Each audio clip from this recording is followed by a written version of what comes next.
You are listening to Trophy Horse with your hosts, Tricky Mick, Alex, I Yield to No One, Sid, and Ender Phoenix.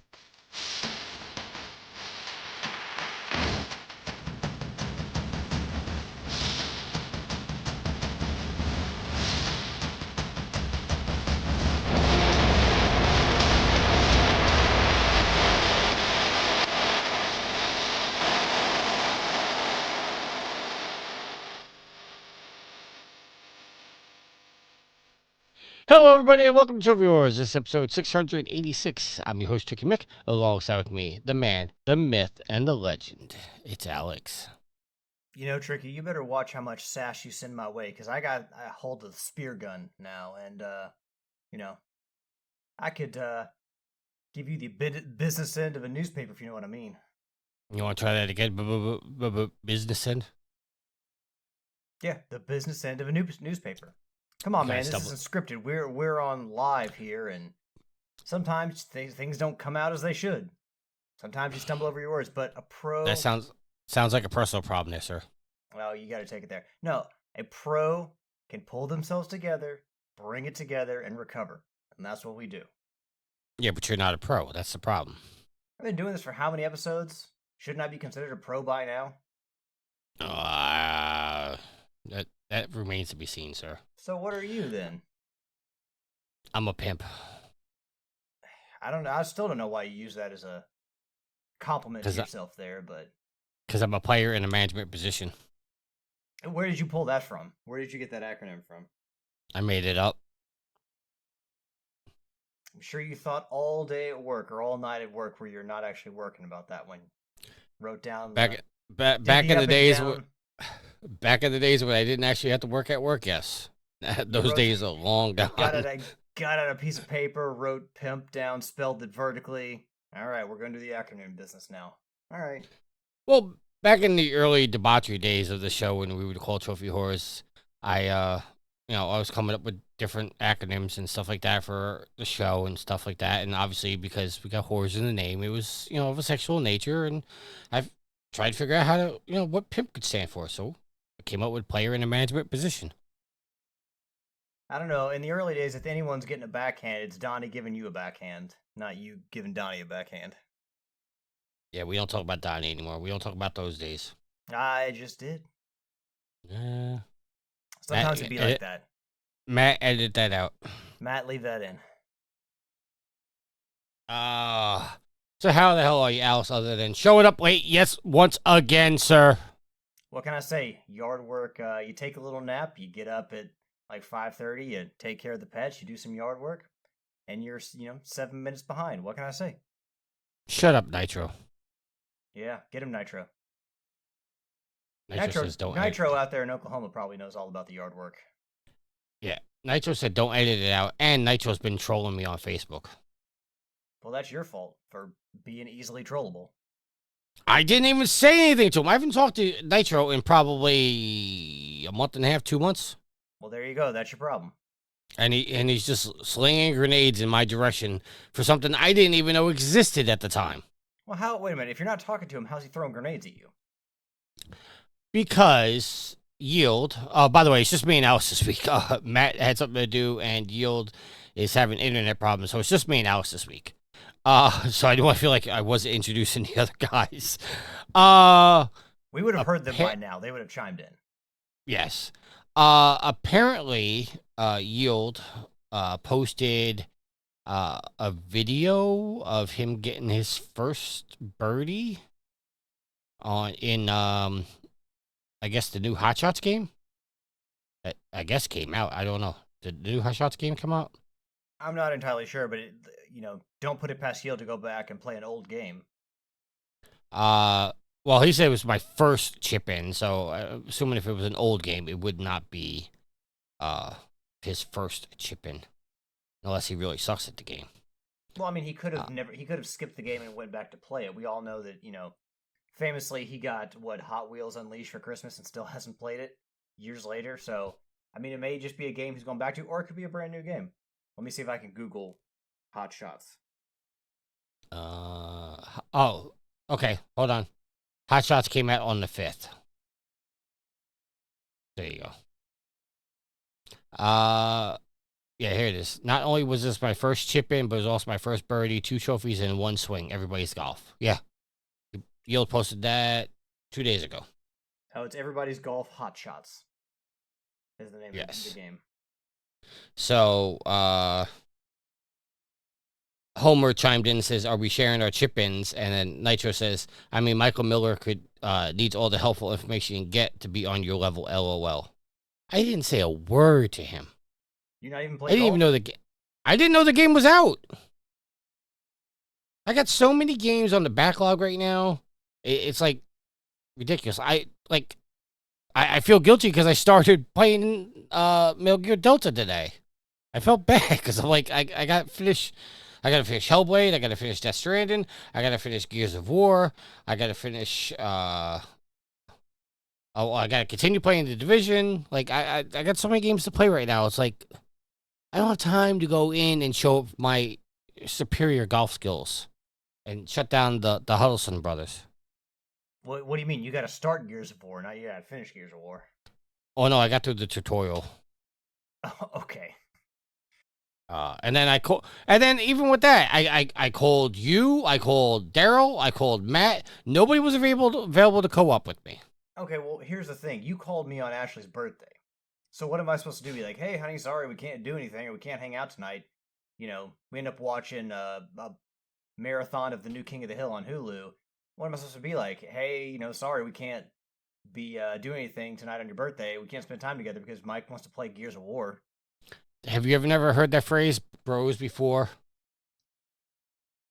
No, Tricky, I've never heard that before. You want to elaborate? No, I'm not going to finish it. I am not catching strays in my own house. Not having grenades lobbed at me for the sake of playing Gears of War with you, which we could do another night this week. We can't because I work nights, so anytime you're free, I'm going to be sleeping. Well, I guess that's your own goddamn fault, Tricky. Unbelievable. You're the one that wanted to retire at like 45. 46. Oh, excuse the hell out of me. Yes. I mean, you're making me go a year earlier, so. Yeah, so Tricky and I want to play Gears of War co-op. I haven't touched the game yet. It's downloaded, it's bought. I just haven't touched it yet. Let's do our updated trophy count. I am level 970 total trophies of 34,833 with 999 plats. I still am working on that 1,000 plat. I just don't know when the hell I'm going to get to it. Alex? Oh, for a second there, I did not think. Okay, I got the doc. I am level 523, total trophy count of 10,728, and a platinum count of 195 in 194 games. Yield is level 534, total trophies of 11,380 with 218 plats. Matt is still sitting at his standard of level 222, total trophies of 1,337 with 0 plats. Sid is level 899, total trophies of 27,652 with 862 platinums. We do have a rarity update.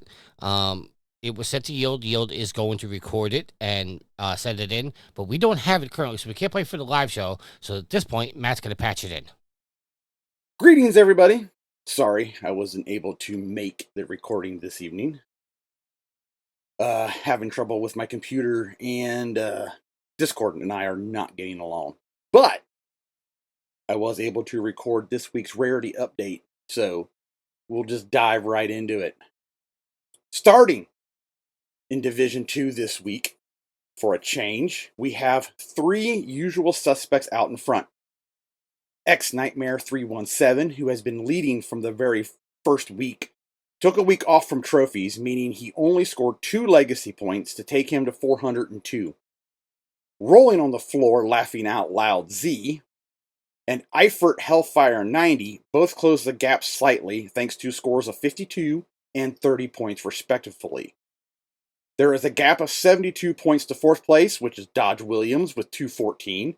Murray, 2011, jumped 3 places from 8th to 5th, thanks to his score of 28, moving him to 193 on the season. Elsewhere, the Brain 76 top scored for the division with 61 points, represent, including a couple of platinums, and moved to 8th from 11th. Sorry about that. This meant drops for Resident Daryl to 9th, Dupes 25 to 10th, and Alex to 11th. Alex actually had a score of 19 points, all coming from legacy trophies this week. Homer and Stinkpalm both moved up one place to 12th and 14th, while Kalai and Jeremy losing a place each. Big Bernardo B finally moved off the bottom thanks to a 34-point week, which also included an ultra-rare plat you'll hear about from Sid. He is replaced by Darth Knight 82 at the foot of the table. In Division 1, Nitro extended his lead at the top of the table thanks to 104 points tally, with a 104-point tally, leaving him just 2 points shy of the first contestant to hit the 1,000 points this season. Pee-wee and myself hold on to second and third place thanks to scores of 71 and 81, meaning me closes the gap to 8 points on Pee-wee. Rick continued his ascent up the leaderboard, gaining another position, taking him into the top 4 at the expense of Doc Chicken 13. Psychiatrist, I'll get it right eventually, top scored for the league with 117 points, but that was only good enough to cement his place in 6th. This was the case for every contestant from 6th to 11th. There was notable movement at the bottom, though. Mies Goats-A-Lot moved out of the Kenny Loggins zone following a score of 44 and moves to 12th. This includes 3 plats. Mr. Teenage Mutant Ninja Turtle 84 drops a place to 13th, hovering just outside the bottom 3. Waterfields 1 finds himself back in regulation zone, scoring just 6th this week and drops to 15th. As CJ also climbs above him to 14th on 295 points, a single point behind Mr. Teenage Mutant Ninja Turtle himself. Tricky scored 18 points, which takes him to 146 points, 134 points behind his nearest rival. Dude, represent here, man. On to the rarest trophies of the week. Starting in 5th place, we have the Brain 76, and Homer gets duffed again. Represent, fellas. With Rockay Raider and crime boss Rockay City at 5.53%. 4th, we have Redbeard Rick, A Wonderful Life, and Harvest Moon at 3.59%. 3rd, we got Big Bernardo B with Borderlands Defender Round 1.5 at a 3.26%. 2nd, we have Marky Frazier with Combo Van Gogh and Tetris Effect at a 2.13%. And in 1st place, you have Nitro and myself with the Ultimate Weapon in Star Wars Squadrons at a 0.72%. This trophy went into number 3 for the rarest trophy of the year as well. And then finally, we will have the nominations for Plat of the Month. And Gareth here is asking for Alex if he would give his vote.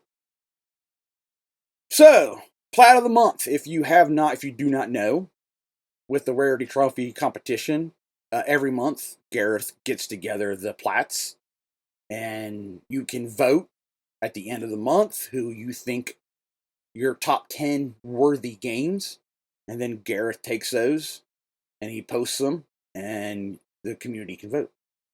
So these were the ones posted by the community for voting.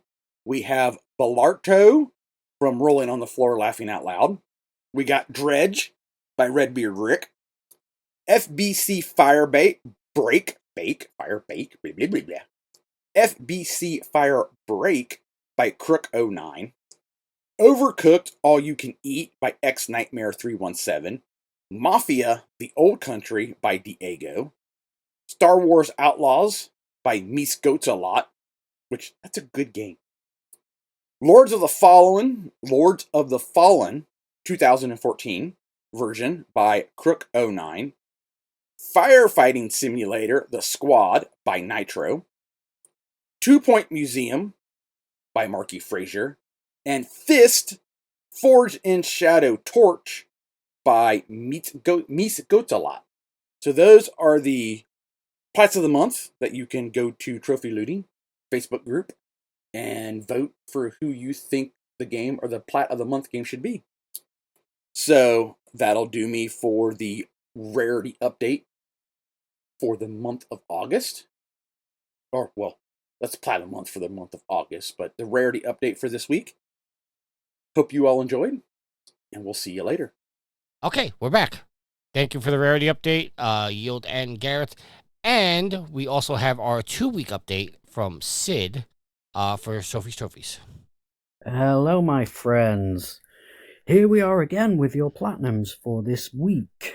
So after last week's debacle, which was my fault, I sent the recording to Tricky without actually sending the recording to Tricky. I don't know how I did that. I don't know where it went. So I do apologise for that. But that means, as Tricky said, this week's is going to be 2 weeks in one. So we shall get through these, guys. And first up, we have Gaz Davis 11 with Pirates Pinball, Adventure and Horror Pinball, and Serial Cleaner. And they are all on the PS5. Then we have Redbeard Rick with Dredge and Harvest Moon, both on the PS4. Marky Fraser with Martha is Dead, PS5. Then we have Meet Sir Goats a Lot with Fist Forged in Shadow Torch, Viewfinder, Indica, and Road 96, all on the PS5. California Wayne with Killer Frequency and Spider-Man Remastered on the PS5. Then we have Dupes 25 with House Flipper and Crime Scene Cleaner. So House Flipper is PS4, Crime Scene Cleaner is PS5.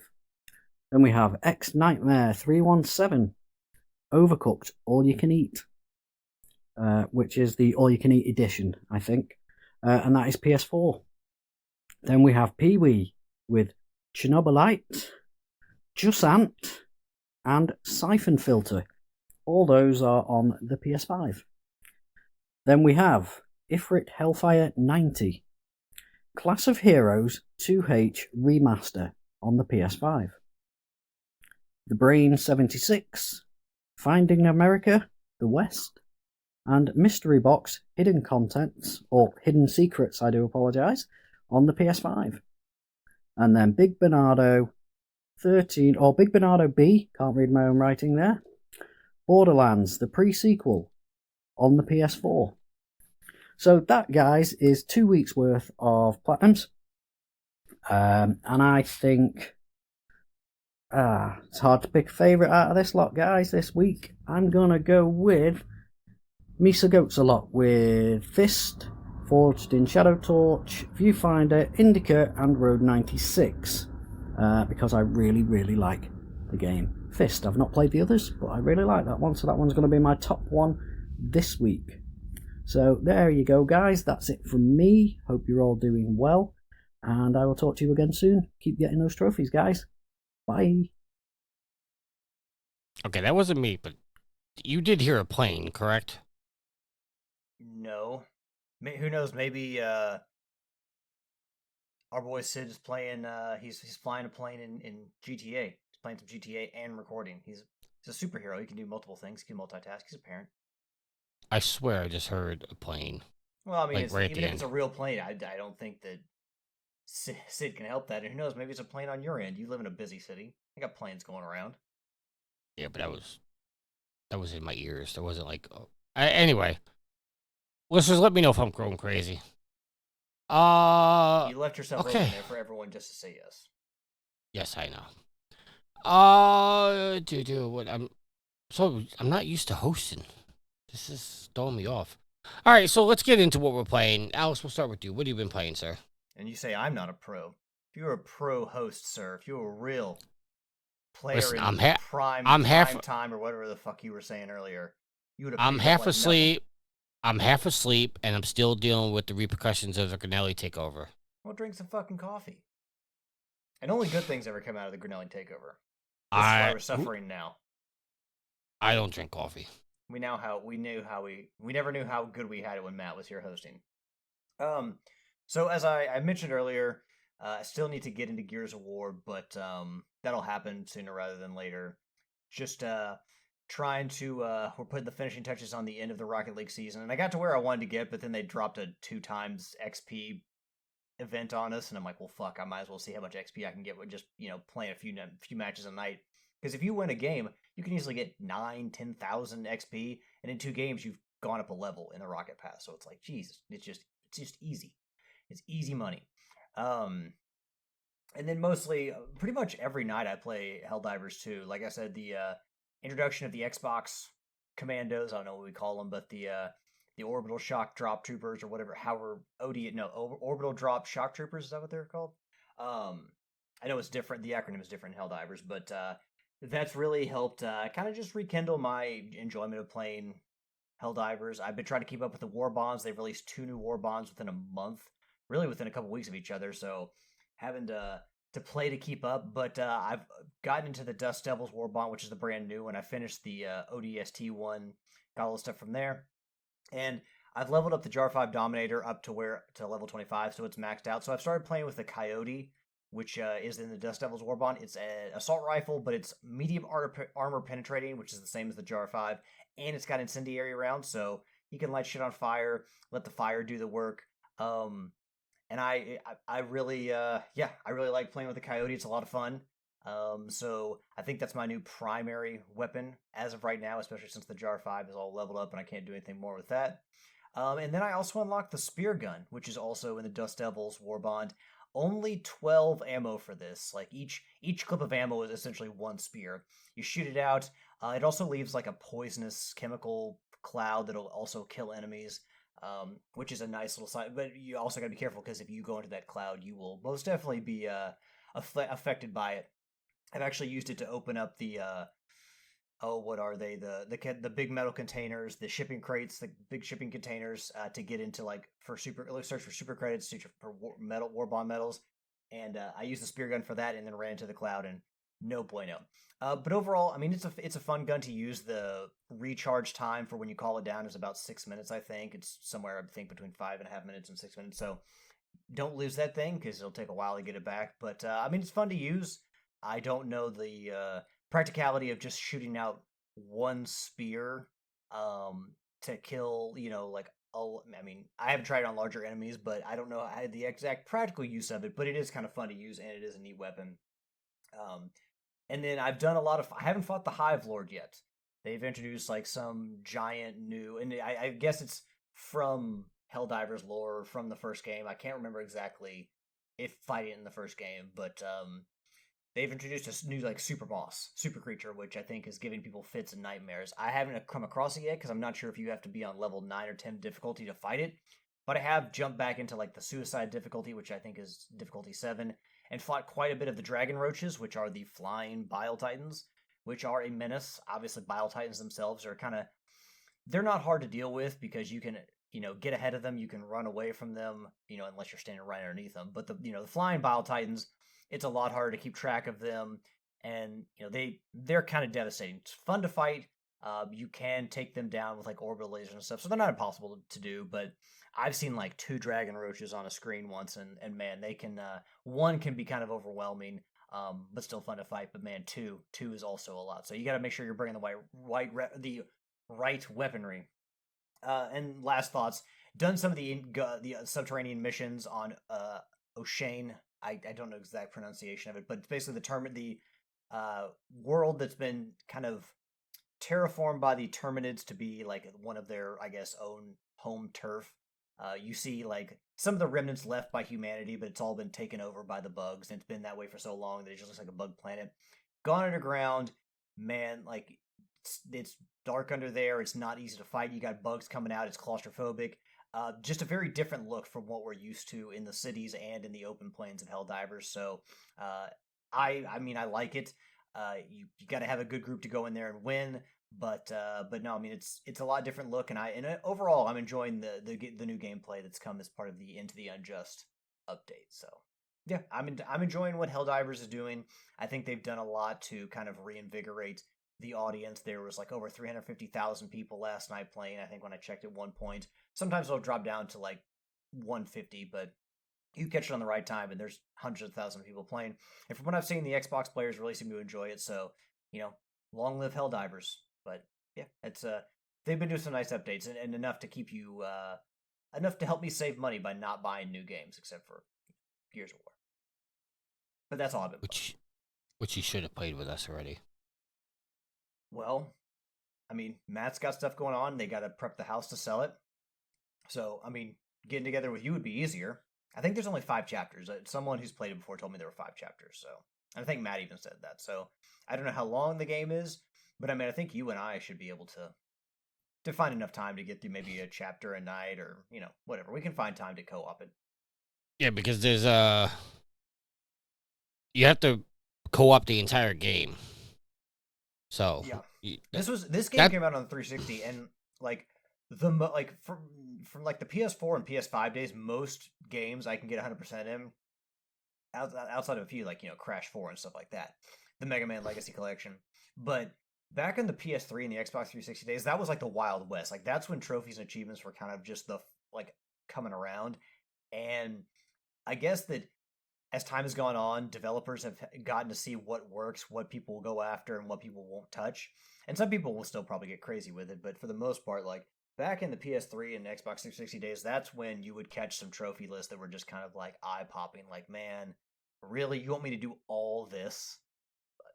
Yes, they wanted you to do all that. Well, I do think over time, though, I think they've tried to make achievements and trophies for most games easier. And I think there's no better indication of that than Sony's games. Sony's games are typically pretty easy to platinum. And all I played all week was obviously Division 2. I played like the first chapter of Gears of War, got 2 trophies in that game. Played a little bit more Death Stranding, trying to link up all the places and get 100%. So I do that like when I'm watching like Netflix or something, because I don't need sound in the game, don't really need to pay attention. And then you do the same thing I do.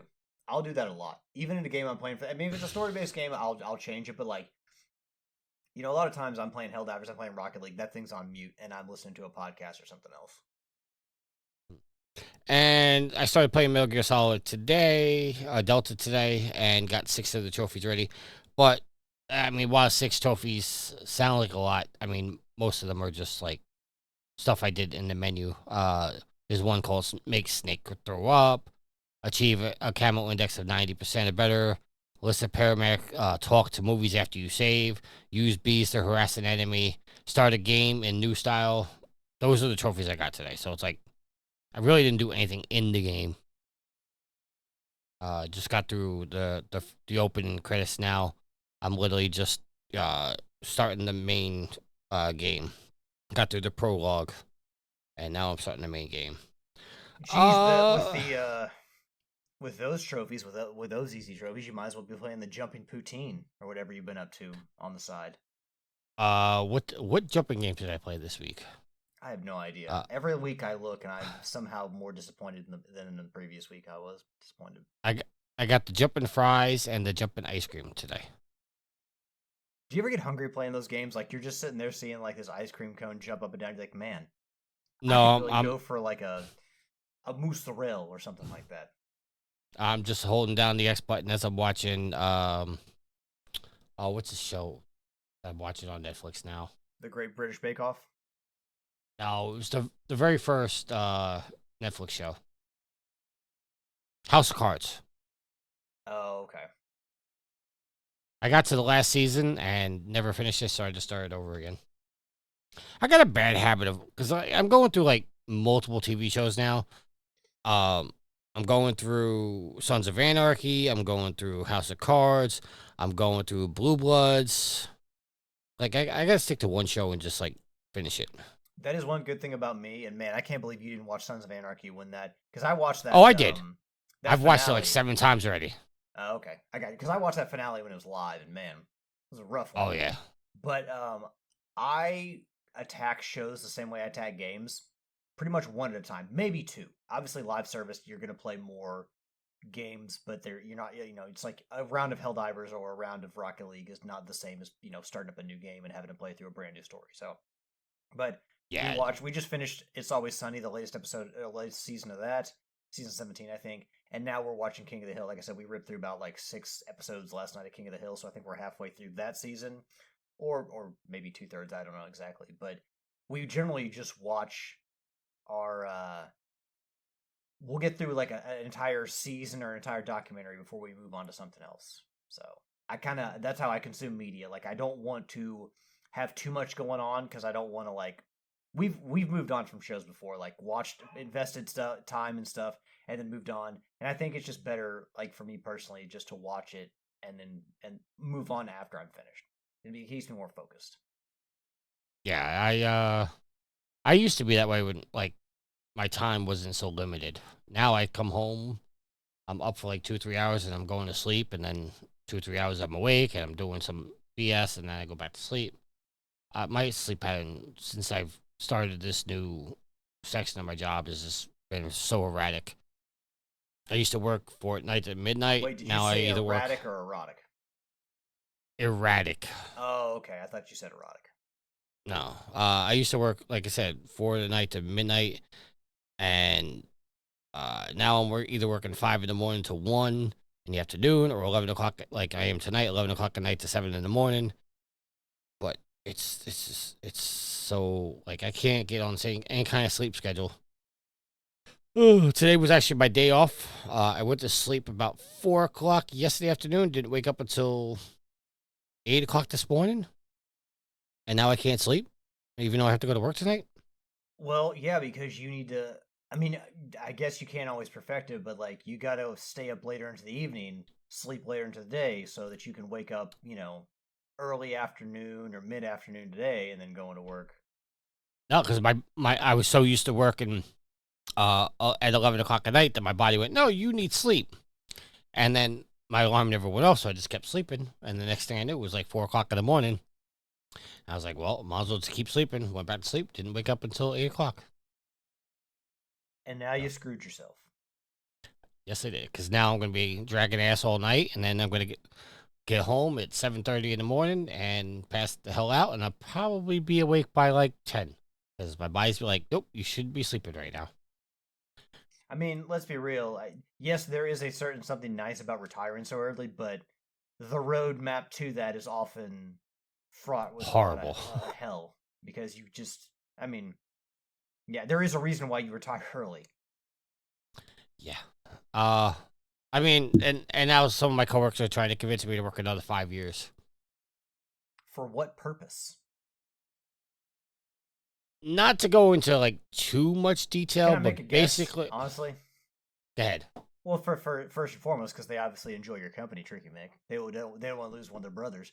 Honestly, I would have to imagine that might be due to lack of hiring or issues finding people to work in that sector. Nope, not at all. It has to do with my pension. So we have. I'm not going to go into too much detail, but basically we have a 20-year pension.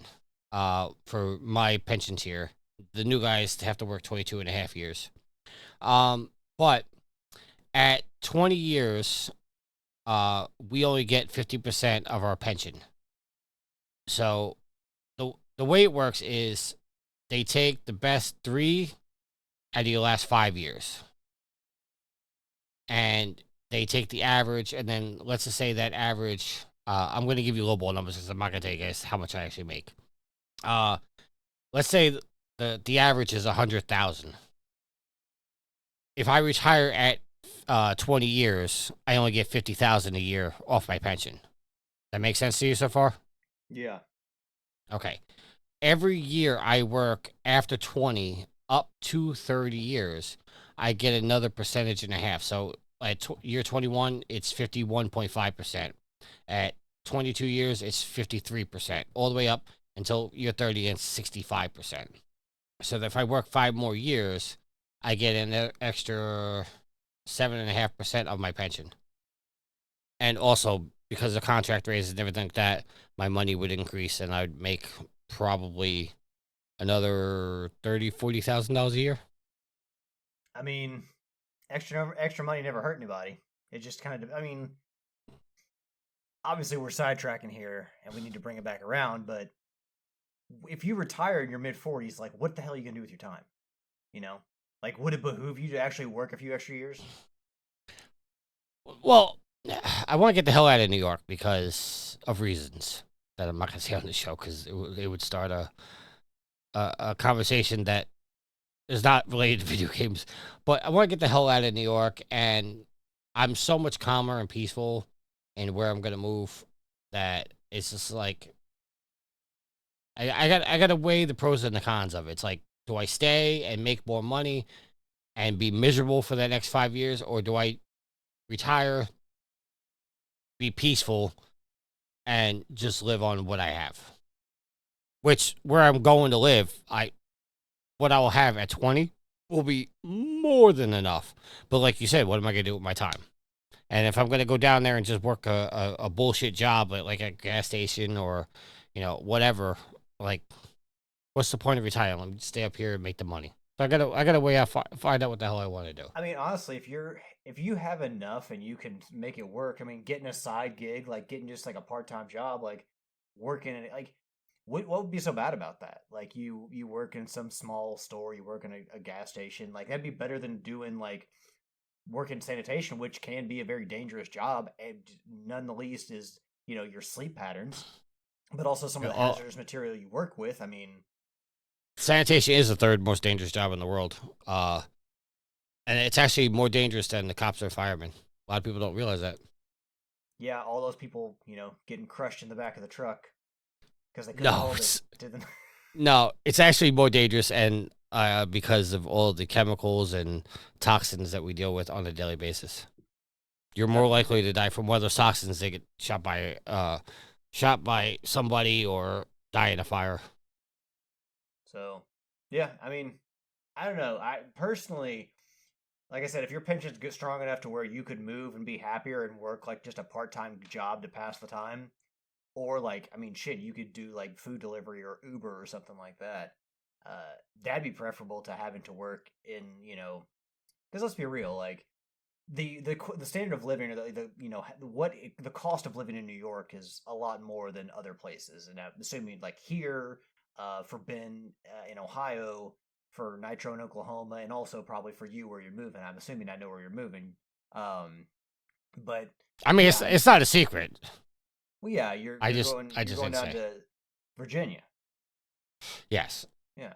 So, but yeah, I mean, if you can avoid, like, just get like something to pass the time, like hell, maybe not go work for a GameStop, but like, shit, if you could like go get like a part-time gig in like an independent game shop or something like that, or your mom and pop game shop, what would be better than that? And promote the podcast while I'm doing it. Hey, I know you just bought this game, but come listen to episode 800 as we talk about it. What would be worse? Going into GameStop and having them to like launch the pre-order ballista against you, or go in and have someone try to pimp their podcast to you every time you go in? Dex wants to know, am I moving to Australia to live with me? Fuck no. You see the size of the spiders down there? And the snakes. They got some dangerous ass snakes out there, Dex. I don't know why you live out there, Dex. It's crazy. He says 480K. Is that what you make? No comment. And he says money doesn't always buy happiness. You are right about that. All right, let's get it back to where we're supposed to be. It doesn't buy happiness, but it certainly makes some points of life easier. I'll say that. Dex says, don't be a bitch, you two. Don't be a bitch about dangerous spiders and snakes. Apparently. I will absolutely be a bitch about dangerous snakes. First topic comes from Dextero, written by Dylan Horinsky. Hollow Knight Silksong flies past 550,000 players just hours after launch. The long-anticipated follow-up to Hollow Knight Silksong released at 10 a.m. Eastern and promptly crashed every digital platform it was on. This didn't deter gamers, as though it was on the second day of release. Steam database reports that it shows over 500,000 concurrent players were playing the game. This even showed impact to the original, which peaked at 71,000 concurrent players in the days lead up to Silksong's release. At just $20, as well as available on Game Pass, sales seem to be soaring. Do you think Team Cherry has a Game of the Year contender on their hands? Alex, I'll let you start. Well, for the team that made Hollow Knight, for how revered Hollow Knight is, revered and respected, as like one of those modern day indie games that kind of just goes to show you how much innovation and just how strong they, the people can fall in love with those games. I absolutely think that Silksong could be. I haven't played it, I got to say that, but it's not even really because of sales. I mean, the sales numbers so far are impressive. I will say that this game probably has a real short tail because anybody who wants to buy it will buy it right away. I mean, even at $20, like someone like me who's not really looking to, play extremely difficult combat platformer isn't going to, the price isn't going to speak to me. It's just not a game that I want to play. But obviously there are people that were waiting for this game and they wanted to play it. So I think, the sales have been good so far. Hopefully they continue. I'd like to see this game get over 1 million personally, because you want to see indie games succeed. But this is going to be one of those games where I think the sales are important, but I think they're going to it's going to come a lot up front and, maybe a little bit on the back end, but I just don't think this game's going to have a huge tail. But quality-wise, that's where that matters. And as far as awards go, Game of the Year, contenders, stuff like that, quality is where it's going to matter. And I think that I'm not sure how well Hollow Knight did in the yearly awards when it came out, but this game definitely seems like one that, you could see on like the Game Awards show as a nominee. Like there's enough reverence for this game, for the original game and the follow-up, the spiritual successor, whatever you want to call it, where I think it's going to be on the radar, and that in alone could give it a bump. Not saying it's, not deserving on its own merits as a game, but I think that there are some games, like Zelda, you think of Zelda, and I'm not putting Hollow Knight and Silksong on the same plane as Zelda, but whenever a Zelda game comes out, that title's going to have enough respect where it's probably going to be considered regardless. You know what I mean? So it will remain to be seen, but I definitely think that it's been a strong start for Silksong. Great to see. Again, I love independent games. I love the innovation I see in independent games, and I hope the sales continue. And if we saw this at released at the right time of the year, because a lot of times games that get consideration for Game of the Year awards show up later in the year because they're fresh in our minds. So I think all signs point in a very good direction for this, and for potential for it to show up as a nominee and maybe even a winner.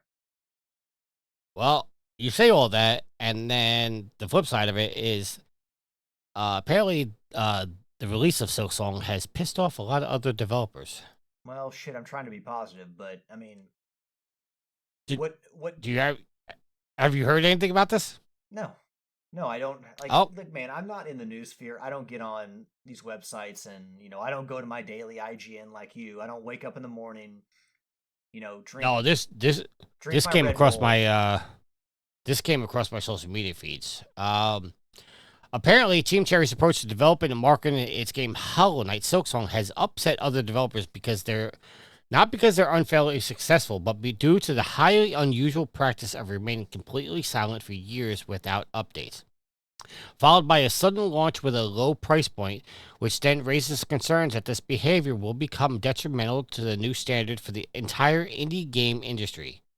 The reasons why developers are upset: years of silence. Team Cherry did not provide any updates on Silksong for years, creating a meme and causing frustration for fans and other developers who saw it as a negative trend in indie game PR. By successfully launching a highly anticipated game after years of silence, Team Cherry's approach is perceived as a potential negative precedent for other indie developers. Some fear that if Team Cherry can achieve success with this lack of communication, other developers might follow suit, reducing community engagement and transparency in the industry. Also, the $20 price tag for Silksong has been viewed by other developers as, quote, unfairly cheap, unquote, especially after the long development cycle and immense hype. This could make it difficult for other indie games to be priced competitively. Your thoughts on that, Alex? Biggest bunch of shit I've ever heard. Like, this team is the one most affected by the sales of this game. So for them to price it at $20 or whatever they want to price it at, who cares? Like, I mean, honestly, I mean, indie games, what they're sold anywhere between 10, 20, up to $40. I mean, usually you don't see them go that high, but I mean, to chastise this team for one being silent, what do you want them to do? Announce the game, give, all these updates, delay the game a few times? Like, I don't have any problems with their approach to this. I think everyone's game development cycle and how they handle it, how they handle PR. Again, this was a small team. They've made mention of that. How much PR and 3 marketing people. they're supposed to do? Like how much money they're supposed to spend on that? They had 3 people in the studio. So yeah, like criticizing them for what the price they set their game at, criticizing them for being silent and just like what the fuck? Like what is wrong? Like I'm sorry, this is a bunch of stupidest bunch of complaints I've ever heard. Like, every game is different, and the way every game is approached in development is different. I don't see how any of this like hurts, like it becoming a. If there's really so much blowback about this, then how's it going to become the standard or more common? If it seems like there's so much blowback about it, because obviously everybody's complaining about it, it's not going to do the same strategy. Nitro says all I hear is a bunch of crybabies. All right, so I agree with you, Alex, on one thing, but the only thing that you're down with all this hemming and hawing. No, I'm sorry. I agree with everything you just said. The one thing I would counterpoint with you is the fact that Silksong is available on Game Pass. So that means they obviously got a check cut to them through Microsoft. So it could be argued, and I have seen other people make this argument, this is not my argument, is that after getting that check from Microsoft, they were able to price their game at $20 on other platforms because they already made their money back through the check from Microsoft. So they're saying that the $20 price point was only available, or it was only given an option once Microsoft cut the check to put their game on Game Pass. Okay, but $20 for an indie game is not outrageous. Like, what I've but if you got a game that's been in development, and I don't know exactly how long it's been in development, but if you have a game that's been heavily in development for years, they have to recoup that cost somehow. But they're paying 3 people. Like, there's 3 people on the team. They're paying 3 people. Yeah, listen, I agree with you. But like setting a price is a balancing act. It's not just, you have to consider a lot of things, because again, setting the price for like a Mario Kart where they can set it pretty much at anything they want and people will buy it. GTA also another one of those kind of games. But with a difficult platformer or a game that's known for being difficult or expected to be that, you're trying to bring in. You obviously want to make the game challenging, but also you want to set it at a bar that is not completely like if you set this game at like $40 because it's been in development for so long, people who may be on the fence and be like, maybe I want to try this game out. I know it's difficult, but maybe I want to try it out because I like the look of it and I want to challenge myself. $40? No thanks. But if you're on the fence, $20 might be the thing that gets somebody to open the latch and open the gate and come on in to your party. So again, it's such a balancing act to set a game's price, and it's up to the project and the overhead, how many people you got to pay, everything like that, recouping costs, but also what you think the game is worth and how you think you can actually, like, if you're not going to price yourself out of decent sales, you're like, so I don't know why, like, when you're a team and your lifeblood is this game and your livelihood is this game, I don't understand why other people get to criticize you. I mean, I guess people can have opinions, but openly criticizing you without being mocked for setting a price for your game that is, fair to you and will help you succeed. For a 3-person studio where a game failure could completely float you. Like, you could go belly up if a game doesn't do well. So, and criticizing what they get a check cut from them from Microsoft because Hollow Knight, this team worked so well on Hollow Knight and made a really great game, and now they brought a highly anticipated sequel out, set the price, worked hard on it for years, set the price for what they wanted. all this was based on their own work and their own merit, and people get to complain about it now. No, I'm going to mock these motherfuckers for being whiny bitches. All right, just for the record, Silksong has been in development for over 5 years, over 6 years. Sorry, over 6 years. I say I listen. Like I said, that wasn't my argument, but that is a valid point that maybe they were able to price it so low because they got a big check from Microsoft. And good for them. If they got a big check from Microsoft and they got recognition and they're on Game Pass and they're still doing well in the sales, then good for them because they've earned it. And, just like with AAA games, if you're worried about being able to sell games, if you have ideas for games and you can't, and to you selling for $20, if everything goes to $20, like first of all, the no communication thing I think is incredibly stupid, but the pricing matters more when it comes to being able to make the kind of games you want and have your studio succeed. But if you are out there and you have budgets that are ballooning, or you're making games that are outside the norm or outside a certain range for the MSRP for indie games, that is on you. Like, it is up to you to get your ideas and make games that are viable in the market.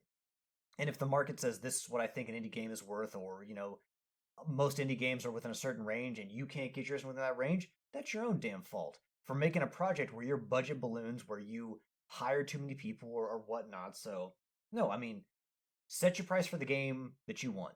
And why anybody else, there's such a variety of prices for indie games that, like, just expecting it to just stay at $20 is ridiculous. It's not. We have all paid varying amounts of money for indie games, so I don't know why they're focused on $20 being the death knell, or being like the new standard way where it's going to just ruin indie games as a whole. I'm trying to see. It doesn't say. I was just trying to see, just by comparison, to how much Hollow Knight was at release. Because if it was at $20, these people don't have a fucking thing to say. Well, I mean, because I can't find a definitive answer. I don't know if this is the price they launched at, but I'm pretty sure you can buy Dave the Diver for $20. I'm pretty sure Arcade Paradise, both, these two games that I've played and already beaten, both of those games are $20. Regular price, not on sale. So, what the hell? Like, why do we criticize those games for paying $20? Again, you make the game, you set the price that you think is fair, and will bring in, good sales. I don't know. Yeah. All right, let's move on. VideoGamesChronicle.com by Andy Robinson. PlayStation 5 digital edition consoles are reportedly getting a quiet storage downgrade. This will lead into one of our questions later from listener questions, but starting on September 13th in the UK, the PlayStation 5 digital edition will be getting a downgrade. Currently, the system sells for £500 and comes with a 1 terabyte hard drive. However, as the upcoming date, the storage will be dropped to 825 gigabytes, while the price remains at the same. Some analysts say this may be an effort to combat yet another price increase, but regardless, gamers are now getting less bang for the buck. The PlayStation 5 originally launched in 2020 with an 825 gigabyte hard drive, which means somewhere north of 600 gigabyte storage for players. When the console underwent changed its form factor, they upped the storage to 1 terabyte. Details remain to be seen if this change will become to other countries as well. So basically, they went back to the original hard drive size after the Slim, or the digital edition. The Slim versions came out and were coming out with a terabyte. Now they're back, same thing.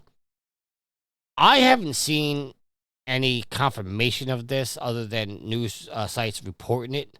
So I don't know. I'm not gonna say like this is wrong, but I mean we're literally talking only about 125 gigabytes or 175 gigabytes here. Are you saying that in regards to people complaining, or are you saying that in regards to Sony?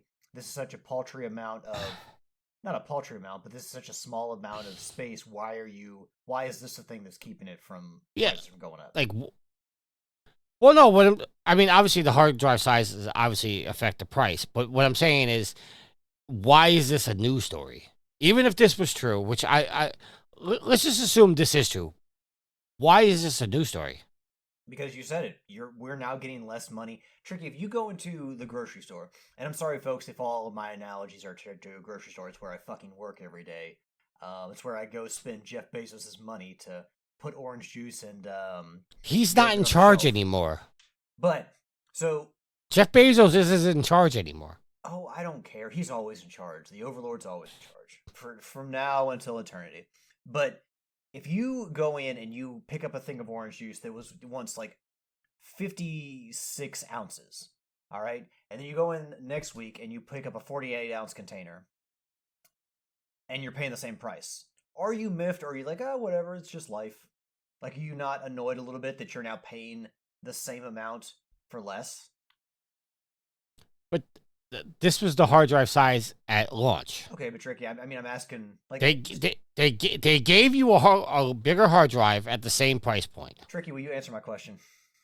Just as a would you be annoyed that you're paying more for something you used to get more of for the same price? No. You would not be annoyed. But it depends on the scenario. That's the whole thing. Something you potentially buy every week. Like, what if I was paying? What if I was buying ahead. if I was buying orange juice for $5, okay, and I'm just throwing out ridiculous numbers here, so don't try to be comparison shopping here. If I was paying $5 for a gallon of orange juice, and then Tropicana turned around and said, we're going to give you a gallon and a quarter, and you're still going to pay the $5. Everybody would be happy. Yeah, I'm getting more for my money. But if Tropicana turns around and says, oh, we can't do this anymore, we're dropping it back down to a gallon, but you're still paying $5, I wouldn't be annoyed. Because Okay, my price point never changed. But Tricky, here's the thing. Number one, and maybe you can correct me if I'm wrong because you're more tech savvy than I am. The cheapest part of the innards of that PlayStation is storage space. Is that or one of the cheaper components of it? I would say one of the cheaper. I don't think it's the cheapest. Okay. Well, I'm not talking about like the fucking plastic shell on the outside, but like of the things that really matter in that box, the storage space is one of the least expensive components. So I don't know. I think that's a fair statement. Okay. So if you are now like over time, consoles are supposed to get less. They're supposed to get cheaper, but Correct. I don't know. I mean, look, if this keeps the price from going up, if this is a way, if they're thinking of outside the box ways to combat price increases, fine, whatever. But I think it's fair to note that you are now getting like stuff that passes for news these days and goes through the internet sphere can oftentimes be ridiculous. So I don't think it's out of the realm of reason to report on things like this where you're losing storage space on your PlayStation. Look, man, I'm not gonna lie.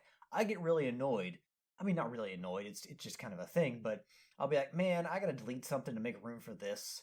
I mean, I don't know. It's just to me, it's worth reporting on. It's worth mentioning. I mean, people deserve to have information that helps them make purchases. A big purchase like a PlayStation.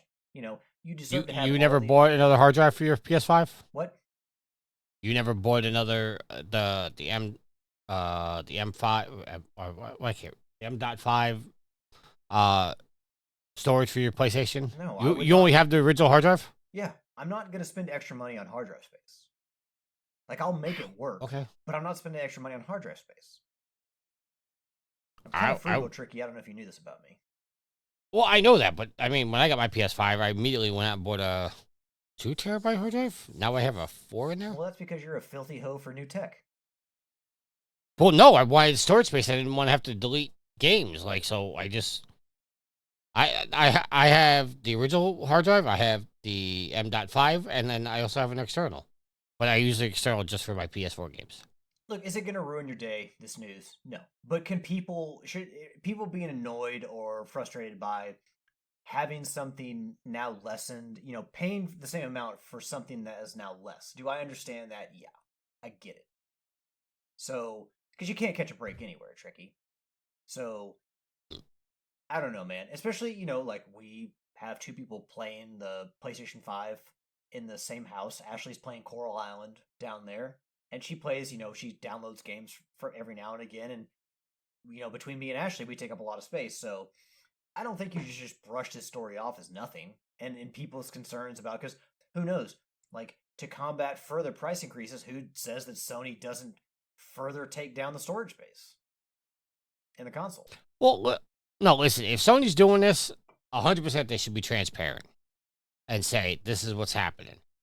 But I just think it's a non-story in itself because it's not like they're reducing it by half. You're going down 175 gigabytes, which is not that much. It is. That's 3 That's games. one game. No, it's One game. You can get no. It could be a lot more. You go back and look at some of what the size of some games are. Like, yes, some games can top over 100 gigabytes. I think people have been complaining about Helldivers too because the latest update pushed it to like over 100. Like, it was 130 or something like that gigabytes on PC of storage space needed to run that game, and it may be more. I don't know the exact number, but yes, there are games that are over 100. But a lot of games you could get theoretically out of that, especially we just talked about indie games, you get 6-8 games out of that. You know, even if you do have a larger game on there that's close to 100, you could still get 2 games out of that for another game that's less than 80. So you can get a pretty good amount of games in that space. I just think it's not. I'm not saying it's front page news tricky. I'm saying it's not nothing. And if you're going to invest in a console, which is $500, $600, I think you should have as much information to make the decision as possible. All right. Well, Dex does agree with you. He says I'm too tight to buy into extra storage. Like I said, I'll make it work. Will I be a little annoyed that I've got to delete something? Fine, yeah, but I can always re-download it unless for some reason it disappears from the store. But I mean, I'll make it work. I mean, the 825 or whatever it is nothing to sneeze at. Now, as you mentioned in the article, or from Matt's notes, that's just over 600 gigabytes that you are free to use because obviously system storage and system works, or system settings require a good chunk of that. So I mean, I don't know. I think it's more space to play with than you're making out. It's more in a more important chunk of space than you're making out to be, but is it the end of the world? No. But I mean, it sucks. It does suck to pay the same amount for less. That sucks. All right, moving on. The GameBusiness.com, written by Christopher Dring. Over 50% of the job cuts in video games are in California.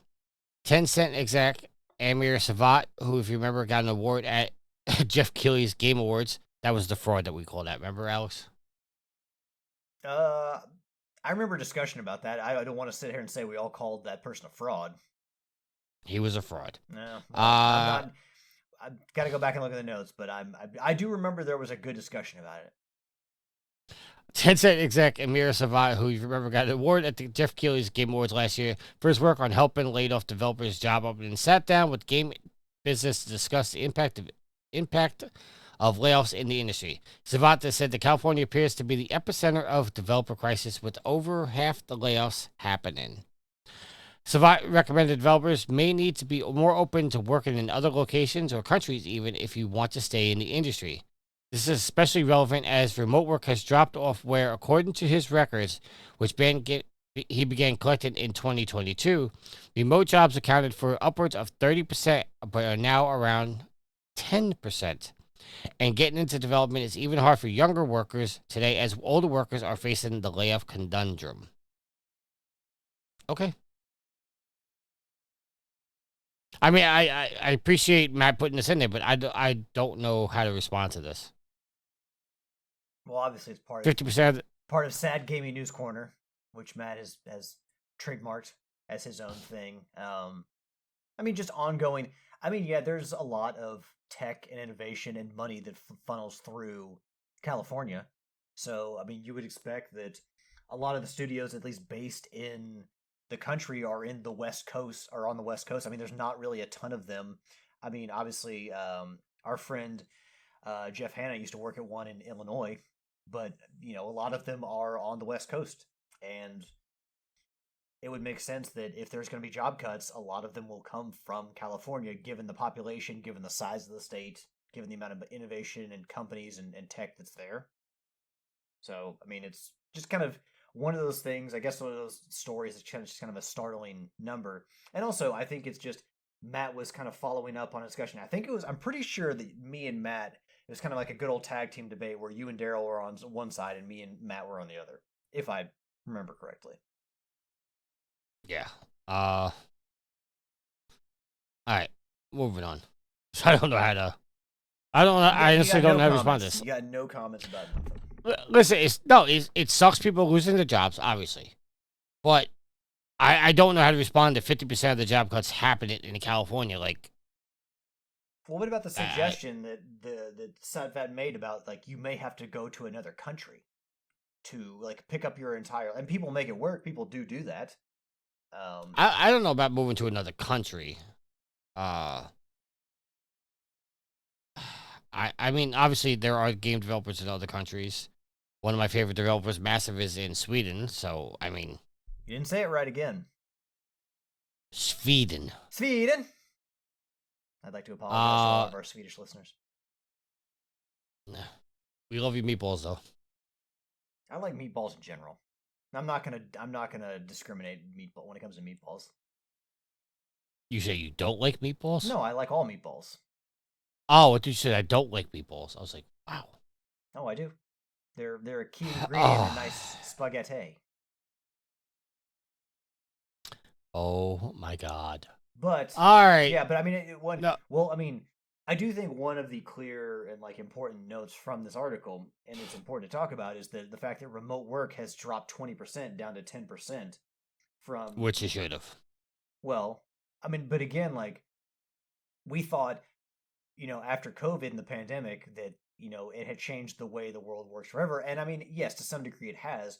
But the idea that everyone was just going to stay remote was not possible, and it just kind of shows that it's ever since 2022, it's dropped 20%. So I mean, more people are getting back into buildings, into physical places. So I mean, I do think that's an important note from this. I think there's a lot of important information from this. It's just maybe not something that's going to spark like a heated debate like we usually get into.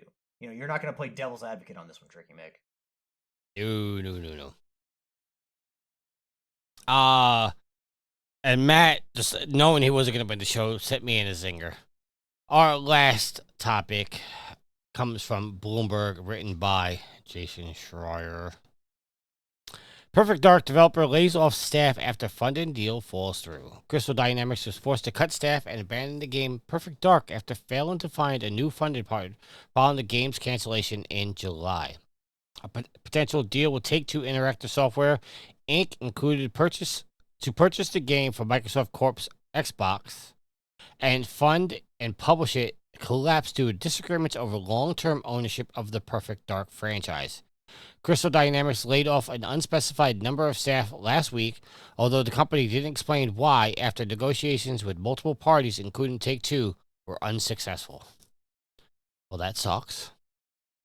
Crystal Dynamics should go back to making Tomb Raider. Those were good games.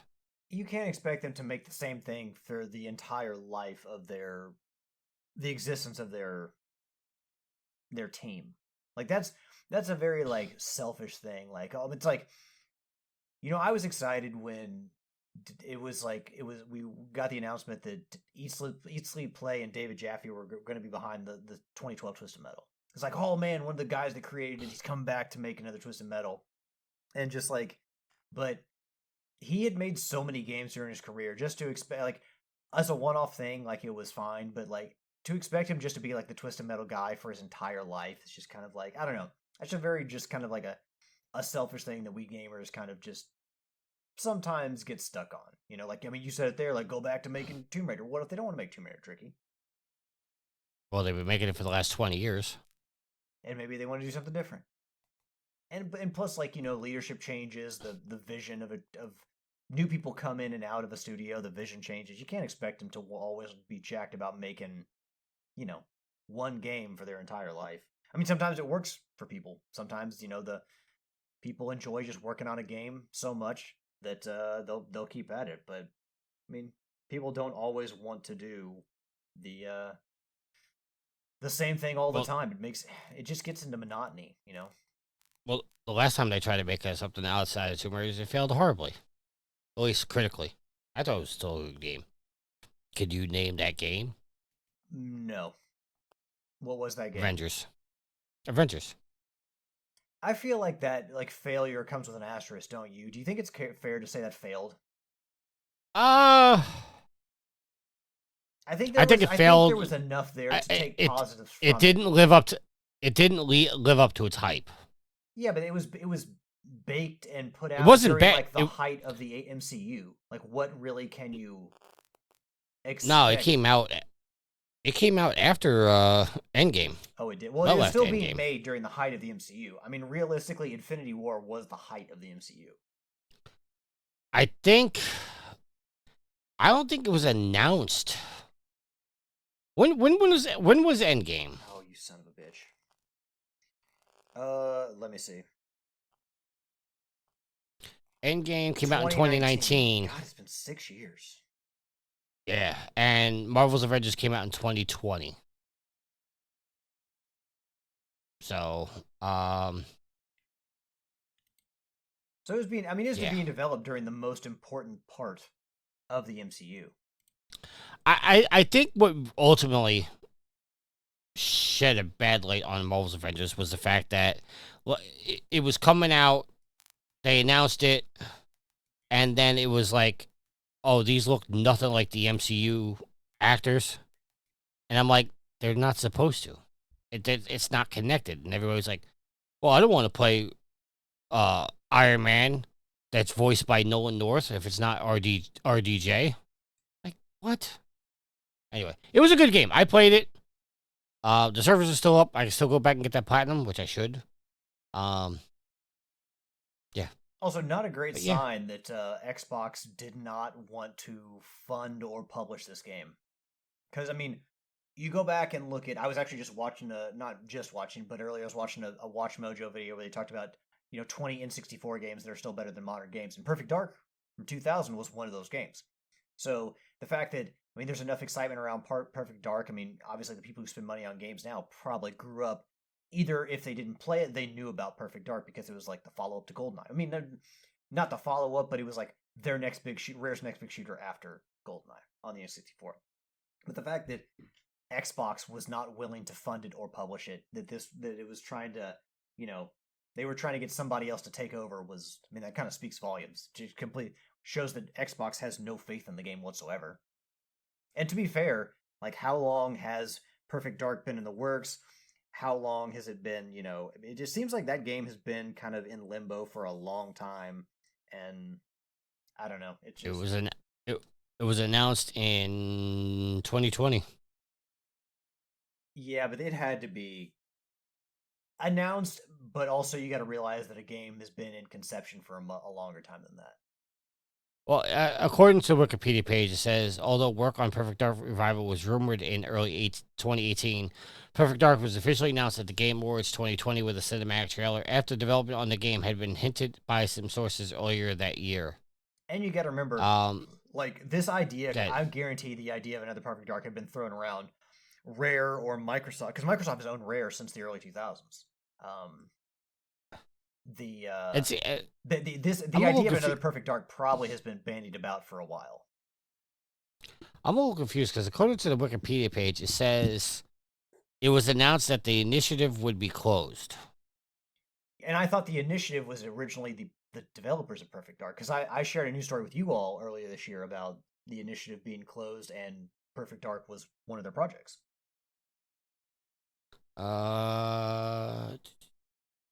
Yeah, I don't know, because the last line here says, in September 2025, it is reported that Microsoft briefly held talks with Take-Two Interactive regarding the latter taking over development, funding, and publishing duties in an effort to revive the game, but said talks fell through due to disputes over ownership of the game and property, which led in part to additional layoffs at Crystal Dynamics. So, who was making Perfect Dark? Was it the Initiative or was it Crystal Dynamics? You can find news stories, and again, I shared one where it talks about, and this is just from a Google search, the Perfect Dark reboot, a first-person shooter developed by the Initiative and Crystal Dynamics, was canceled in July 2025 as part of Xbox's restructuring and mass layoffs. Cancellation led to the closure of the Initiative studio, which had been established to lead the project. So, I guess both studios were working on it, and Crystal Dynamics was picking up slack after the Initiative was Here we go. Here we go. It says in September 21, the initiative announced that they would be partnering with Crystal Dynamics on the game's development. So Daniel Newberger, who had previously directed several Tomb Raider games at Crystal Dynamics, was the game's director until he left the initiative in February 2022. In May of 22, after Embracer Group announced that it has entered an agreement with Square Enix to acquire Crystal Dynamics, the initiative confirmed that they would still continue to co-develop the game with the studio. In November 22, Xbox Studios boss Matt Booty revealed that after the departure of several senior staff members at the initiative, the Perfect Dark team had slowly been rebuilding with dealing with the challenges of COVID-19 and started up a new studio. By June of 23, Perfect Dark was still in pre-production and roughly 2 to 3 years away from its release. It also revealed certain Affinity was involved in its development before the initiative announced that they would co-develop the game with Crystal Dynamics. where did you find this information? Do you have a source? This is all in Wikipedia. So it seems that this was a joint project between the initiative and Crystal Dynamics, and once the initiative was shut down by Microsoft, it kind of fell to Crystal Dynamics, and Crystal Dynamics was looking for help to fund it and publish it, and they just couldn't find any. All right. Let's move on. We spent enough time on this. Listen to questions. Time to check my social media, yeah. And of course, I just unclicked it. We only have 2 questions.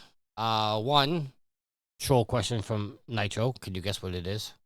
Why does Tricky suck so much? Will Tricky learn to get good at golf with the release of the new Hot Shots game? No, because I'm not buying it now. Really, he hurt your feelings so much you're not going to buy the game now. Even if did you actually ever want to buy that game? No, not at all. I got, what was the last one? Everybody's Golf, and hardly played it. The only time I played it was with Homer and Yield, and that was very rare. So no. Golf games, no I will interest say, in buying it. I've played golf since I had the golf game for the NES, and obviously I grew up playing Mario Golf. Golf games are fun. I don't know. These days, I could never do a simulation golf game because I don't really care that much about golf. But like a mascot golf game, like you give me a Crash Bandicoot or a Mario, then I'd be down for it. It'd be nice if they had a Mario golf game on the Switch too. But yeah, just like I know Hot Shots is a little cartoony. I don't know if I don't know if when it became everybody's golf, if they kind of changed the aesthetic, but just real, I don't know, like real people or just like cartoon people. I need something a little more than that. I need mascots out there. I need a little goofiness in my golf game. Why? Do you remember why they changed the name? No, I don't. I mean, maybe just for the sake of rebranding to make it more amenable to mass audiences. Okay. Maybe there was, or it could be like, I don't know if you found the answer, but maybe it could have been like licensing issues, or maybe that there was some kind of like. No, it was just called Hot Shots in America and Everybody's Golf everywhere else. Gotcha. So they just changed it to Everybody's Golf just to make everything more uniform. Gotcha. I mean, it's a decent enough reason. All right. And yet we still get Resident Evil and Biohazard. And the other question comes from Will, who does our thumbnails every week. Thank you, Will, for that. Do you think the PlayStation 5 Slim downgrade will reach our shores? What is it only set for a? It's only in the UK right now. I mean, so I'm a little surprised because that would be the third biggest market behind Japan and the States. So I don't know if you were going to make a big push for the new console or a revised version, why you wouldn't try to get it out to everybody. Unless they plan to just sell more expensive consoles here.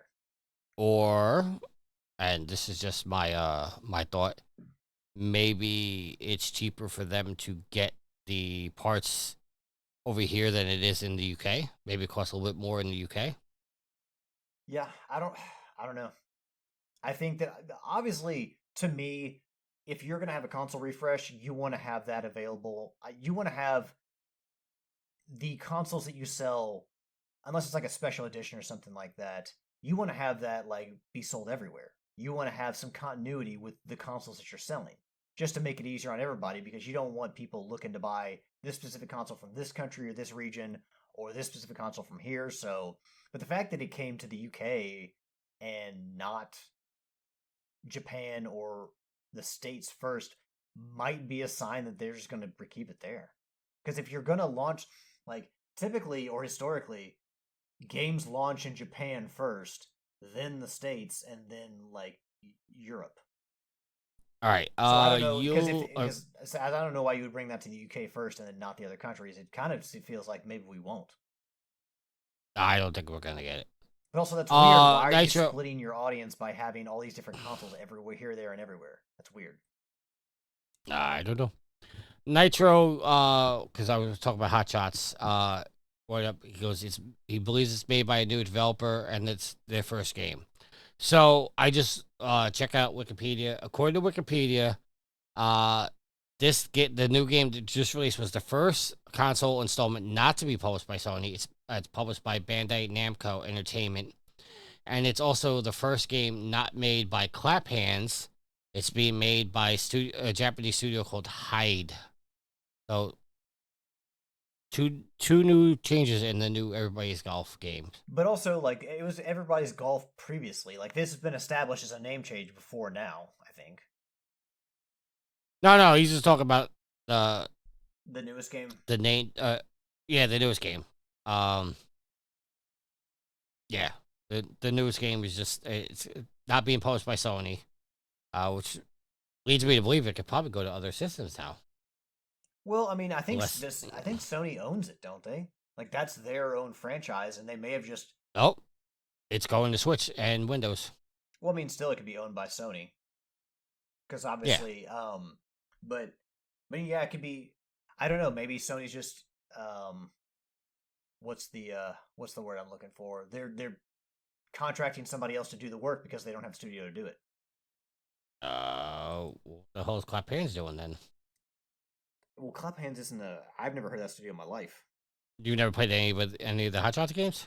No, I mean I was aware of them. The Hot Shots has been around since the original PlayStation?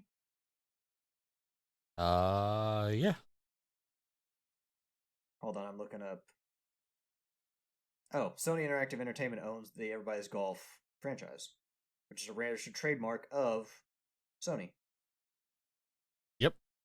But it seems like they license it out to be made by Bandai Namco, which, I mean, Bandai Namco, like, what they also helped develop the new Super Smash, not the new, but the latest Super Smash Bros. Game, which is back from 2018, Ultimate. They helped Nintendo with that, so it's not like Bandai Namco has not been helping other studios with their own intellectual property. True. All right. Moving on. I'm stalling a little bit because I forgot what button I'm supposed to press. That's the one. Toe. Topic of the week. Well, fine then. Fuck you, Matt. Oh, that's too little. Like, you gotta have the established. Oh my God! You complained. I said you gotta have the established silence in the middle where Matt is shaking his head in disapproval, and I'm building up to the hey Matt, up yours, buddy. Oh my God! So it can't be instantaneous. It wasn't instantaneous. It was a 2-second delay. You said originally reduce it down to like 2 seconds. I said so that's what I did. I said 3. 3 is a solid number. Oh my! I can't win with you.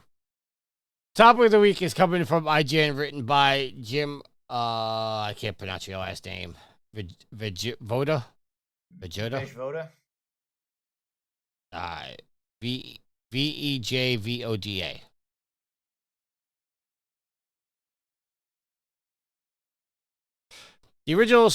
The official Street Fighter movie cast has been announced. What do you think of the list? Anyone you would want to replace or substitute for another role? I'm going to try to not butcher these names as I go down the list. Well, I mean, Noah should we just say the names we recognize? I mean, Or do you want to go down the whole no. list? I mean, you can go down the whole list if you want to, but I'll go down the whole list because just because we don't know them doesn't mean other people don't know them.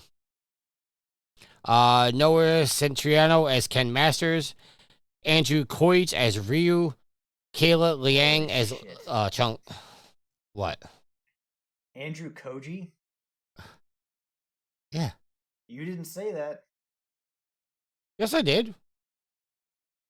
I said Andrew Koji, didn't I? You said something different, a variation of Koji that was not Koji. Anyway, Khalida Liang is Chun-Li, Roman Reigns as Akuma. I like that cast. And David Dasmalchian?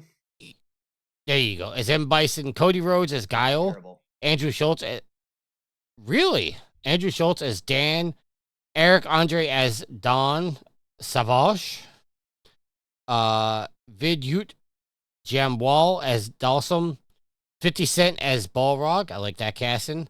No. Jason Momoa as Blanca. Like that casting. Orville Peck as Vega. Olivia Richters as Zank. That's what I said as Zangief. Hiru Gato as E Honda. Gato. You know what? You do the list then. Good. Raina Valandianham as Julie, Alexander Volkanovsky as Joe, Kyle Mooney as Marvin, and Mel Jarnson as Cammy. Sorry, I don't see T-Hawk or DJ anywhere on here. The fuck. And I don't know who the hell Don Savage and Marvin are. Sure I have no idea who the fuck those are. Yeah, They must be in the Street Fighter 6. I have kept up with the rosters from Street Fighter. I mean, I used to, like, from Third Strike and all that, I used to know everybody, but some of these I don't recognize, but I mean, I will say one positive is usually I can tell the quality of a cast, and not knowing the background of a lot of these people or seeing this movie yet or a trailer or anything, it's always a good sign when there's a lot of names where you don't recognize, because I think when they just plug in a bunch of superstars or high-paid actors in there just for recognition, that's a bad sign. Now, we do have some of those in here, but I think that it is a good sign where lesser-known actors, at least to me, are cast, because I think that those are more cast based on merit and like the actual job they can do rather than just their name and brand power. I will say, though, that after the performance of Raul Julia as M. Bison in the first movie, I think that good old David D has some big shoes to fill there, because the late great Raul Julia, always liked him as M. Bison. But yeah, some of these you liked more than I do. I don't know how much we could talk about this. I mean, I do like some castings. I like Roman Reigns as Akuma. You didn't sound like you liked Cody Rhodes as Guile. I don't think Cody Rhodes is a good actor. I mean, maybe given a chance to be in a movie, he can.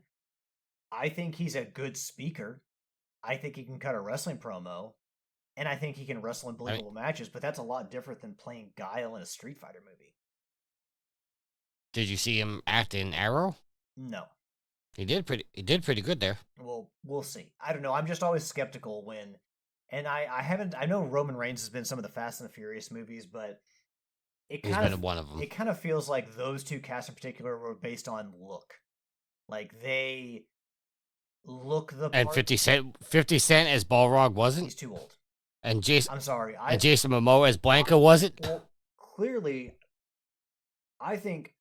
Look, no disrespect to Curtis Jackson, but I think he's a little bit too old to play Balrog. I always see Balrog as a little bit younger. Like, I saw Balrog in like the peak days of his boxing career, and that's just not where Curtis Jackson is. I have listened to 50 Cent's music, or was aware of 50 Cent's music since I was in high school, and I'm 40 now. It just feels like he's a little bit too old to play Balrog. Someone who's like an active. Maybe I don't know the backstory of Balrog, but he's always come off to me as a more in his prime fighter. And Jason Momoa, like, I don't know who you get to play Blanca. I mean, maybe he'll do a decent job. I don't really have anything against him as an actor. As a Game of Thrones fan, like, he's done some good work, but I don't know. Like, I'm always skeptical of the big names they throw into these roles because I don't know. Sometimes I just feel like it's based on look rather than they would actually play the part well. And maybe all these guys will play the part well. The two that I really look at kind of like with you know, a little bit more scrutiny would be Cody Rhodes and Curtis Jackson. You know, I think that, I think for various reasons you could look at those two and be like, you could have maybe found somebody better, but who knows? Maybe they'll do a good job, and I'll have to eat crow on that. All right, I'm adding a topic of the week on this. Great. Just because I just got confirmation that I can officially quote them. So, all right. So you remember Saints Row, the reboot that came out, and Yeah, how the Saints Row reboot that the development was fraught with a lot of issues, and then it kind of did not do as well as they thought it would, and obviously that eventually led to the closing of Volition. Yes. So, a Facebook post made on a page called Gamer Official posted this, and then I asked our friend Jeff, "Is any of this true?" And I will first I'm going to read what Gamer Official has said, and then I will read what Jeff has replied to. Gamer Official says, "We have confirmation that the Saints Row 2022 was originally going to be Saints Row 5 and exactly what the fans would have wanted. Before execs forced the reboot, Volition had a real sequel in the works called, quote, Saints Row Cinco, end quote. Here's what the fans would have gotten. Story and characters, direct sequel to Saints Row the Third. Saints Row 4 was retconned and Johnny Gat was alive. The boss and OG Saints, Pierce, Shandy, etc. to return to take over Santo Ileso. Secret mission to finally confront Dex. Tone 30%, Saints Row 3rd wacky style 80%, and Saints Row 2 gritty vibes. Gameplay and features, Alter return as the main enemy, not the marshals. Skill tree split into wealth, fame, and muscle. Criminal ventures let you customize the city itself. Quote, proclamation system, and quote, lets you pass laws in your district like enforcing dress codes or resolving standoffs. Full crib system and deep customization for safe houses and the church. New game plus and cheats unlocked through hidden Genki pyramid. Pierce's voice actor had already recorded lines for the game. What happened? THQ Nordic execs rejected it, calling some features, quote, too violent, end quote. Forced multiple rewrites, ended up with the, quote, students, loans, cringe, end quote, reboot we got, and then Volition was shut down in 2023 after the flop. So that's what they said. And I asked Jeff, he goes, if you're expecting to blow my mind, you're not. And I responded to him, I said, I was just more wondering how accurate he was. And he said, somewhere on a spectrum from quote, quite, end quote, to very, end quote. Alex, your thoughts on all of that? Well, as someone who was looking through the cast list and the the pictures from the Street Fighter movie, I only picked up so much of it, but the fact that the project went from being a fifth game to a reboot, and going from what a lot of people wanted to, what we got, kind of checks out. I mean, Jeff didn't say that there was 100% certainty to everything, but that definitely seemed like there was more right than wrong with that. With what the post. But THQ Nordic saying it was too violent? Like, have you ever played a Saints Row game? Yeah, I played Saints Row the Third. No, I'm talking about the execs. Saying the Saints Row is too violent. But again, have they ever played? Execs change, execs come in, like people who work in executive offices aren't always the best people to judge content. And to try to reach a mass audience, obviously violence has always been one of those things that has been trying to been toned down in television, in movies. So the fact that execs would say that it's too violent, That doesn't surprise me.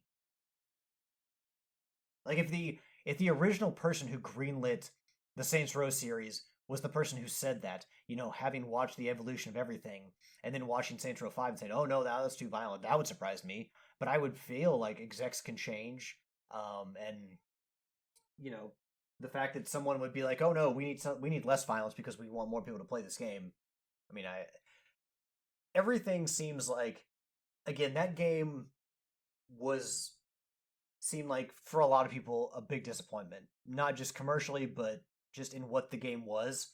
So the fact that I would assume that they would want to make another Saints Row game that was not a reboot. A reboot wouldn't shock me, but I would think that they, Saints Row 5 makes sense. And, but also I think when the way the Saints Row 4 ended or when the DLCs ended, you could always make a case that the reboot made more sense. But, like, the studio did so well with Saints Row. To continue that momentum, a fifth game giving people, building on what you already made, makes a lot of sense. And then an exec coming in or somebody who's not on the project coming in and tearing it up and we get a different product as a result, all that makes very much sense. That probably is more common in the video game industry than we want to think. Right? I agree. So yeah, I mean, right. I would buy into all of that. I mean, there may be points where people can forget things, they can get facts wrong, but for the most part, it seems like what was posted was true. All right, let's close out the show. Oh, I do want to say. Oh no! No, hold on. DLC for our Street Fighter talk. I actually recognize the guy who's playing Bison, David Dastmalchian. He's in various things, but I think he's also in Murderbot, which Ashley on Apple, which Ashley is a big fan. She's a fan of the book as well as the show. He may be a really good cast for Bison. He may do a really good job. So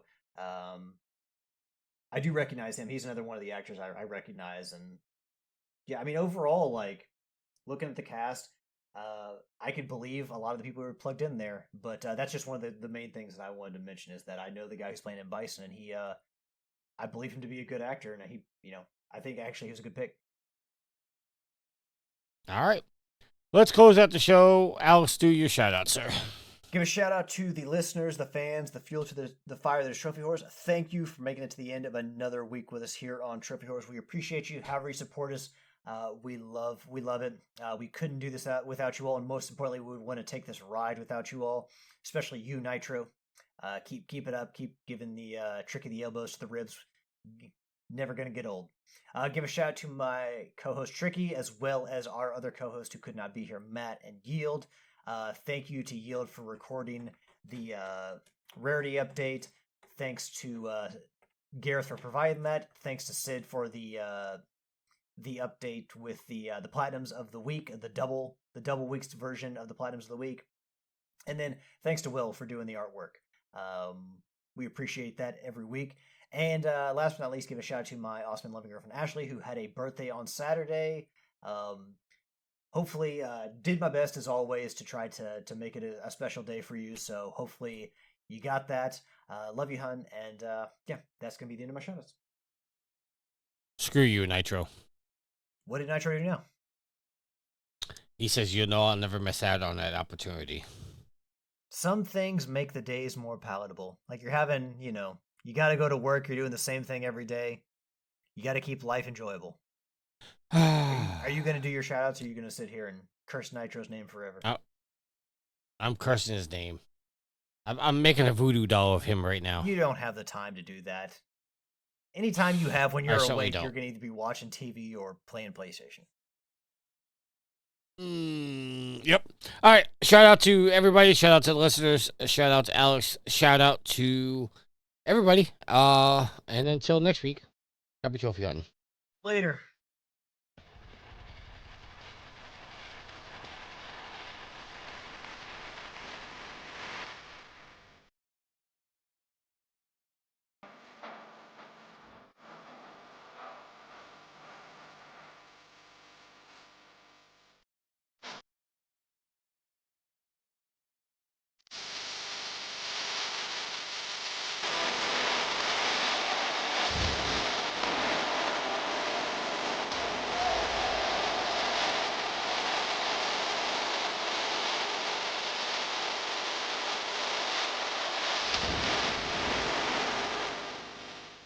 The theme song is Venus by the band Even off their album Zenith. Permission granted by the band and 12 Stone Records. You can find them on Facebook by going to www.facebook.com/evenphilippines.